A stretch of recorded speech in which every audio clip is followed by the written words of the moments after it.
Alright mate, how you doing? Welcome back to another video. This is a very different video to normal. It's one that I've wanted to make for a while. I want to talk about YouTube. I want to talk about my thoughts on YouTube.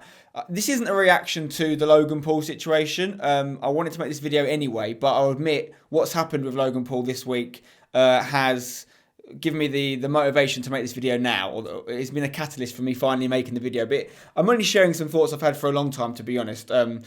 If, of course, you aren't aware of the Logan Paul situation, he's a very, very popular American YouTuber who unfortunately decided to make one of his daily vlogs centered around a suicide. He found a person that had killed themselves in a suicide forest, which he went to, and decided to film it. And obviously there's been a huge backlash, rightly so, and yeah, he's getting a lot of trouble. He's getting a lot of hot water about it. I'm not going to focus on that situation. I think there's plenty of people that have made these videos already and talked about that and talked about how it's terrible. But it has reminded me, and it's brought up similar feelings to, and even though it's a different situation, to what happened last year with PewDiePie and his channel and his scandal with the Wall Street Journal and everyone going after him, and just brought up some thoughts on YouTube in general. And lots of things that have happened over the last year or so have made me feel certain things that I've decided not to share at times. For example, the diss track phenomenon last year, when everyone was making diss tracks in the UK and the US and they were just blowing up, and it was very interesting part of YouTube. And yeah, I don't really have any end goal from making this video. I'm not trying to make anyone think a certain way. I'm not trying to get any kind of response from anyone. I really just want to share my thoughts, particularly with you guys. If you agree with me, and maybe you'll understand my thought process, and that might how that might implicate my channel moving forward, or what I do on my channel and stuff like that, and my decisions on YouTube. I believe in doing things a certain way. I have my own opinion, and some people on this platform don't share that. That doesn't mean they're wrong. If anything, it's not me trying to change people's mind. It's more me trying to say to you guys that I'm aware that maybe I am in the minority on this platform. Maybe there aren't a lot of people on this platform that do feel the way I feel. And again, that doesn't make them wrong. It just makes me perhaps a little bit, I don't want to say disenfranchised, but a little bit sidelined within YouTube. When I realise that so many of my peers or my contemporaries don't feel the same way I do. That's not to say there isn't a lot of guys out there who do share my sentiments. Anyway, let's get into what I want to talk about. Obviously, since YouTube started 10 years ago, or give or take, it's changed dramatically. I'm not the first person to say it, and it's obvious. Something's going to change within a 10-year period, particularly when it goes from being a startup website to a worldwide phenomenon that, you know, has billions and billions of viewers, and it's completely changed. Of course it was going to change, but there are repercussions to those changes, and YouTube has become something very different to what it was when I first got on the platform, which was almost exactly when it started, about 10 years ago. I made my first video, actually more than 10 years ago now, in 2007. You know, back then I was just a kid. I was at university. I didn't know what I wanted to do. All I knew is I wanted to be in entertainment industry in some way. I wasn't even thinking about football at that point. It was, you know, I was doing stand-up comedy. I was doing, believe it or not, I was doing radio. I was doing hospital radio, university radio, trying all these different things. And the great thing about YouTube was it gave you an opportunity to literally broadcast yourself. That's the catchphrase. That was the slogan. It removed a step. Because before YouTube, before the internet, if you wanted to get discovered or you wanted to have an opportunity in the industry, you needed to either know someone or go to an audition and beat a lot of people, or just get lucky. You had to get lucky. And what YouTube did, at first at least, was it removed the element of luck. And it said, no, if you've got something about you, a talent or a skill that you want to share with the world, here's your platform. Go and do it. And, you know, to an extent, the meritocracy suggested that if you did a good job, you would get popular. And a lot of people did. You know, let's remember people like Justin Bieber were discovered off YouTube. And whether you're a fan of Bieber or not, he's talented. You can't deny he's a talented guy. And YouTube gave him that opportunity to be discovered. And it's given lots of people those sort of opportunities over the years. And as the sort of revolution of TV and entertainment has continued, YouTubers tried to find their place in the industry over the last sort of 10 years. And I don't necessarily feel like right now YouTube is where I thought it would be, or where I hoped it would be maybe 5 years ago. 5 years ago was roughly when I quit my job to pursue YouTube full time. And I had an idea of where YouTube could go, maybe in my mind where it should go, and how I could, you know, be part of that, and very small part of that, but within YouTube, build my career, which I've been lucky enough to do. I've got to admit now, when I look at YouTube, I look at the content that's thriving on YouTube, the stuff that's doing really well. Now, it seems to be, and this is a generalization, of course, this is a massive generalization, but it seems to be in a certain realm of either like a reality TV type mold, which I'm choosing to use that word instead of vlogs, and there's a reason for that, and I'll come back to it. Like a reality TV mold, a React mold, and there's a lot of good React content or reactionary content. People like H3H3, I'm a big fan of. They look at what's going on YouTube and they react to it and they inform people, and they particularly pull up people when they do things bad or wrong, which I like. But then equally, there's just people that just react to things. Things that don't need to be reacted to, or things that I don't personally feel the world needs to see another reaction to. But that's the thing now. That's a huge thing. It's been a thing for a while, but it seems to be something that people can really thrive off. And finally, it's these kind of like paid for, promoted, trending videos. You know, you often see these videos on the trending page, which you wonder, how have they got on there? They're not trending by any definition of the word. And I don't pretend to know why that happens behind the scenes, what's happening within the YouTube algorithm or lack of algorithm in that respect. Are people paying for these things? Is there a reason all the late night TV shows with Jimmy Kimmel and James Corden and Jimmy Fallon, they're always trending? I don't know. I'm not going to pretend to know. If I had to guess, I'd say there's maybe a bit of foul play going on there. I think there's something being, set up in some way to help certain channels, certain creators. I do know, for example, that in the past, YouTube have given channels the right to have videos on featured pages. They've done that in the past. You could, if you had a certain channel and you started a relationship with YouTube, you could say, they would say, we were going to feature 2 of your videos this month. Which videos do you want to get featured? So is that happening with the trending page? And if that's the case, is the use of the word trending for that page a lie or a bit false advertising, if you like? I don't know. The point I'm trying to make is the content that's thriving, the content that to the non-YouTube native represents YouTube, doesn't fill me with pride. Doesn't make me look at it and say that's what YouTube is best used for. And I don't think it compares to some of the content that is thriving on other platforms that are kind of part of this TV internet revolution. The stuff that's on Netflix, the stuff that's on Amazon Prime. And I look at those guys, and I look at Netflix spending, hundreds of millions of pounds on originals, series and films, and making people want to stop watching traditional television to watch this new content. That for me is how this revolution is going to be complete, and how we're going to kind of really transform the way people absorb content. YouTube's version of that, if you like, with YouTube Red, which still hasn't really rolled out in the UK, although I think it's not far away, they seem to just be empowering certain creators, some good, some not so good in my opinion, to go and make better content than they're making already. And I don't think there's anything wrong with that. I think that's great. If you're a good creator and you have the opportunity to then make something better and it's premium content and people have to pay for it, of course, I understand the model there if it competes with the stuff you're seeing on Netflix and whatnot. But then equally, there's some YouTubers that you don't need an expert at YouTube to know these guys should not be given a load of money to make a show. In fact, half these shows have been cancelled as a result of scandals that these guys have been involved in. And this is where I've got an issue with these scandals. One of the things that is a real bugbear of mine is I actually sometimes, depending on the people I'm talking to, will refrain from calling myself a YouTuber. Not because I'm not super proud of being a YouTuber and I don't love being a YouTuber, I do, but because it has become a catch-all term.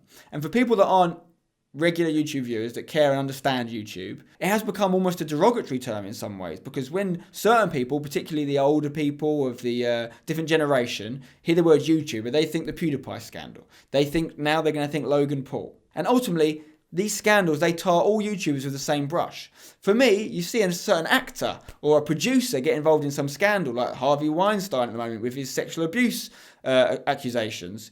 And people are clever enough to know that that's not every producer. That's not every actor. Likewise, when Jimmy Savile, it came out all the stuff about him, that doesn't mean that every TV presenter ever is an abuser. People don't tar everyone with the same brush, but it feels like on YouTube, particularly to people that aren't within, I know you guys watching understand there's a big difference between someone like me and someone like Logan Paul or someone like PewDiePie. A lot of people don't understand that. And that saddens me. Because there's a lot of people, not just myself, there's a lot of people working really hard to make YouTube better and to really make the most of this platform, this opportunity, and make the best possible content. And when people like certain creators do stuff which has a huge effect on the whole industry, not just because of the reputation it gives YouTubers, but also things like the removal of ads on videos. I've been lucky enough to not really be affected by that personally, but it can certainly happen eventually if advertisers just decide they're not going to spend money on YouTube anymore because of the amount of of dodgy stuff that's happening on there. And this is the problem. YouTube's biggest strength is simultaneously its biggest weakness. YouTube's biggest strength is that anyone can make a video about anything they want, theoretically, and upload it. And the problem with that is that anyone can make a video.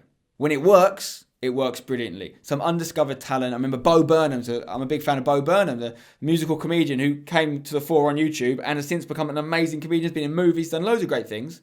But it was YouTube that gave him his chance. That is a great example of YouTube working perfectly. An undiscovered talent, getting his opportunity and showing the world what he can do and deserving it. But then other people maybe don't have the talent. Maybe they do have the talent. But for some reason, they become popular. They get a huge fan base. And then they do something super irresponsible.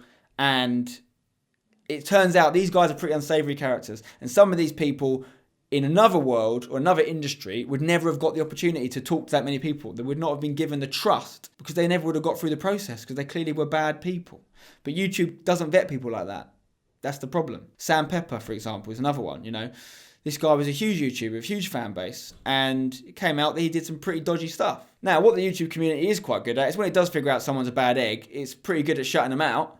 However, the damage is done. It gives YouTube a bad name. The thing about TV, for example, is there's a vetting process. You do not become in a position of power on TV, be it in front of the camera or behind the camera, if you haven't been vetted in some way. Now, does that make the TV vetting process perfect? Of course not. We just talked about people like Harvey Weinstein who did get to the top of their game and clearly were abusing their power. There are just bad people out there. They're in all walks of life on all platforms. However, YouTube does make it easier for those sort of people to thrive. And I think part of the problem is that, again, the word YouTube I kind of compare it to something like the word pop star. For me, as someone who's inspired by musicians like Bob Dylan, people that, in my opinion, write unbelievable songs that have since been rewarded, been rewarded with a Nobel Prize for Literature. He's changed the world of his music. He didn't grow up wanting to be a pop star, Wasn't even a thing when he was a kid. The point is, he wanted to make songs, he wanted to change the world. He wanted to leave an impact on the world through his art. They're the kind of people that I aspire to be, or the people that I respect. Nowadays, there's a lot of people that want to be YouTubers because of money, because of views, and because of fame. When I started doing YouTube, you didn't get famous from YouTube. It wasn't a thing. It just wasn't a thing back then, 10 years ago. My goal was to make content to get me discovered by someone in the industry that would allow me to then go and do things in that industry. I'll be honest, when I started YouTube, I was using it as a platform to get somewhere else. I've talked about this many times, how I've changed my mind on that in the subsequent years, and I've realised actually you can achieve what you want to achieve on YouTube, but some people make it hard to do that, especially recently. And it's easy for me to sit here and criticise, this content. And let's go back to the reality TV comment I made. I decided to use that word instead of vlogs. There's been vlogs on YouTube since the beginning. People have made vlogs and people love, looking inside people's lives. And that's actually inspired a lot of content outside of YouTube as well. YouTube is one of the originators of that kind of content. And it's hugely successful. But when you look at certain vlogs, there's no doubt in my mind that a lot of it is like reality TV, constructed reality. A lot of vlogs, or these daily vloggers are making content right now, they're not sharing their lives. They're sharing a interpretation of their lives. One thing that struck me in the Logan Paul video, where he showed the guy's suicide, is he kept talking about how real it was. This is the realest video ever. This is so real. And what I took from that is something I already understood to be true, which is how fake or fabricated all his other videos are. Because he felt the need to remind us how real this one was. And the reason I'm bringing this up is, I'm not necessarily throwing the blame at the creators completely, because the audience, and that's not necessarily you guys, and I like to think it isn't you guys, but the YouTube audience, particularly this certain demographic that like to watch this bad content, they have to take some of the blame as well. A lot of these guys are young, so it's not necessarily their fault either, but the demand is there. There's clearly a demand for this content. I think it was Philip DeFranco who pointed out the fact that before he took it down, Logan Paul's video of him filming the suicide had 600, 700,000 likes. People just didn't care. Most people didn't see the problem with that content. And I've always said people like myself, who fall in a slightly more mature category on YouTube creators, in the sense I'm just a bit older than some of the others. I'm 29 years old, still young, I like to think, in the grand scheme of things, but on YouTube that's quite old. And I feel like it's people like mine. Let's be honest, remember, people like Logan Paul, he's 22, I think he is. He's a young guy, so he's going to make mistakes. Doesn't excuse what he did. But again, most people don't have that level of influence at that age in the real world, because it takes a lot of time to get that level of influence. And one of the reasons it takes a lot of time is because you need to have an element of maturity and responsibility, which a lot of 22-year-olds and younger don't have. And I always say I'm super lucky that, you know, YouTube wasn't a thing when I was younger, or I didn't have the success on YouTube that I have now. When I was 22, I can only talk from my perspective I have now. I can't guarantee that I wouldn't have made mistakes. I'm pretty confident I never would have filmed someone's suicide. I'm pretty confident there's a lot of things I wouldn't have done. I'm pretty confident I never would have made anti-Semitic remarks. However, I would have made stuff probably I'm not proud of now. So I'm not trying to sit here and criticise everyone. That's one thing I really want to stress. I'm not here. This isn't me calling out any other YouTube creators, and this isn't me saying you guys should be ashamed of yourself. I'm trying to say here that there is a situation on YouTube. There's a certain level of content, a certain kind of content which is very popular, and it saddens me.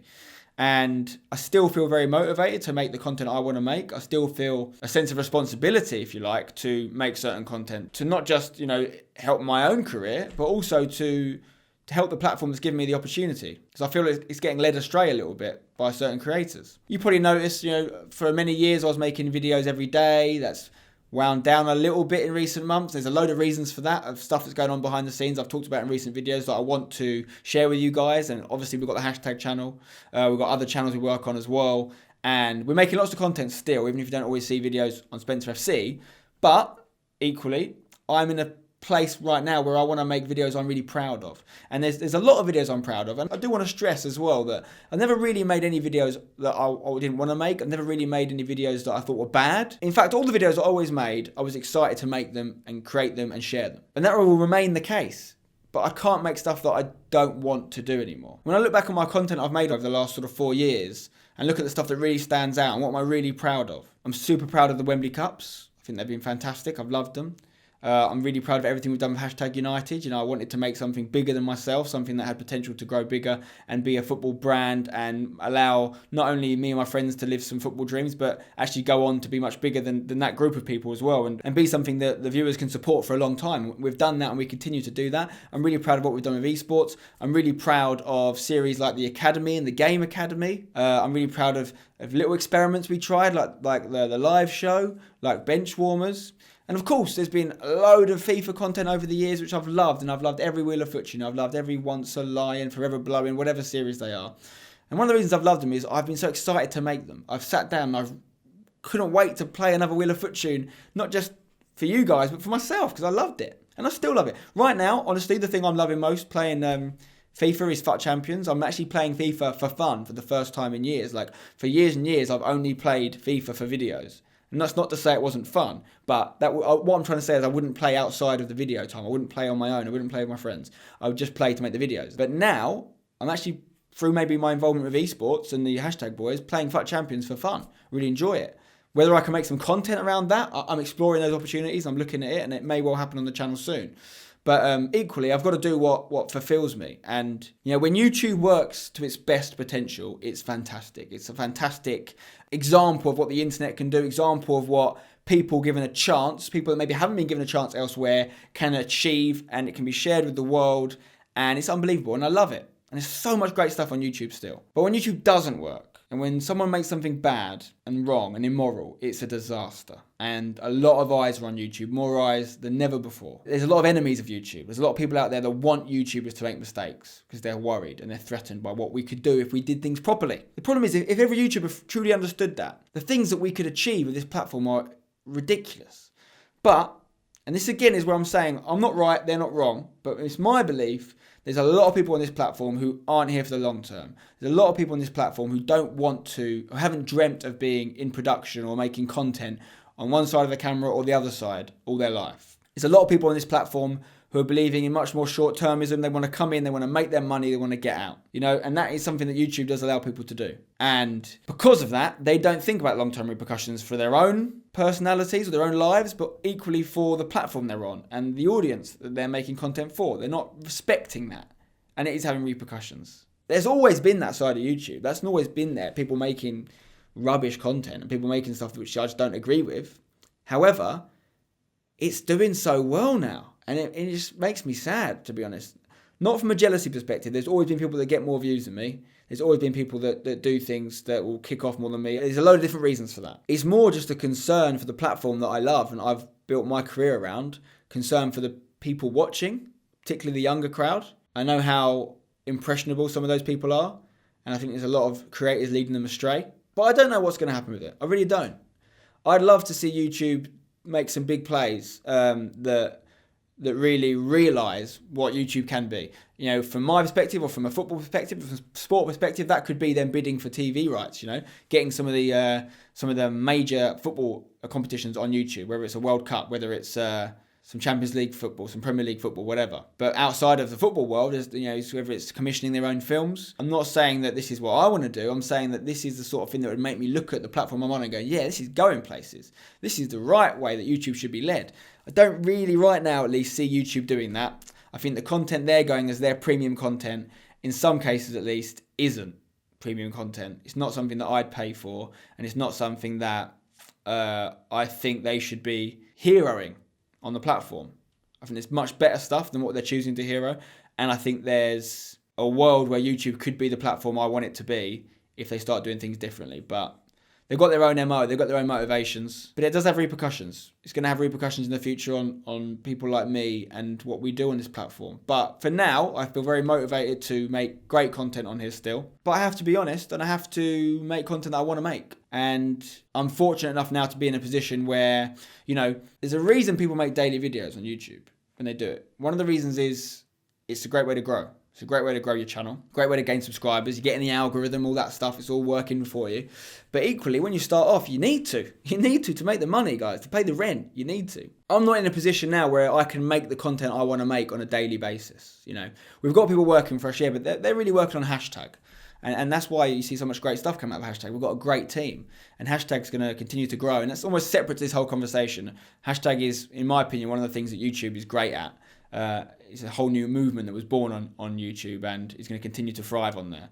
But for me personally, making daily videos is not something that I aspire to do anymore, because I can't make the content I want to make at that quick a turnaround. And the concept of making something that quickly, it's one of the reasons Logan Paul made that huge mistake, I think, is he's in this world of daily videos, turnaround, and he didn't stop and think, what the hell is this video I'm making? Of course, he can say that he did stuff on the spur of the moment, but there's an edit process, and in that edit process, he decided not to cut certain things out. Or even upload the video at all. So it's easy for him to say, in his apology, he said that he makes a TV show every day, but I saw a really good tweet on it, and it says, if you're going to say you make a TV show every day, that means you've got to do the work a TV show does, and that includes the due diligence, that includes, you know, the legal ramifications, that includes responding to complaints, that includes, you guys may or may not know this, every single TV show you see goes through a vetting process whereby there's someone in compliance, in a legal compliance department, who watches that video and checks it before it goes out in terms of for swear words, what sort of rating it needs to be, what time it should go on, if it should be post or pre-watershed, if there's any political comments, all these sort of things. YouTube's version of that is all automated and just looks for certain things in the title or chooses whether to monetize it or not. It's not as clear cut, and I understand what he says about making a TV show every day, and there's a lot of good production elements in there, but it's not a TV show in terms of the work that goes into it. And that's one of the most frustrating things about TV in the old school world of production, is how slow it is and how slow moving it is, and how many people have to make decisions. A lot of people have to make decisions, and there's still huge mistakes. Remember the big Pepsi advert last year that went out? How many people went through that and thought, this is a great advert?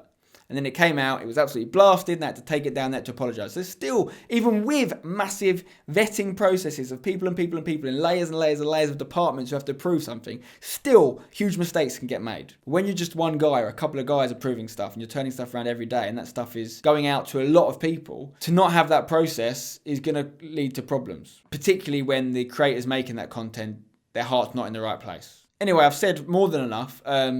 Like I said, there was no real agenda with this video. I'm not trying to make you feel a certain way. I'm not trying to say anything about a particular person. I'm just trying to say how I feel about the platform right now. Do I expect this video to do anything and change anything? Of course not. I don't think anyone at YouTube is watching this. If they are, I don't think they could change anything if they wanted to. I just wanted to chat to you guys, let you know how I feel about all this stuff that's going on.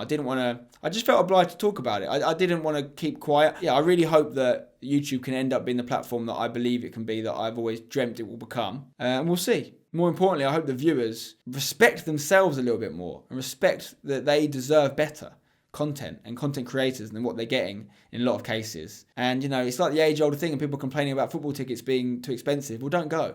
And these people that complain about the content, if they're watching it, there's the problem. Anyway, drop a like on this video if you've enjoyed any of what I've said, or you've maybe agreed with any of it. Leave a comment below. Let me know how you feel. Maybe you disagree with me entirely. I still want to hear from you. Subscribe to the channel if you're new. And normally videos aren't really like this. But you never know. Anyway, I'll see you soon, guys. Until next time, don't go changing.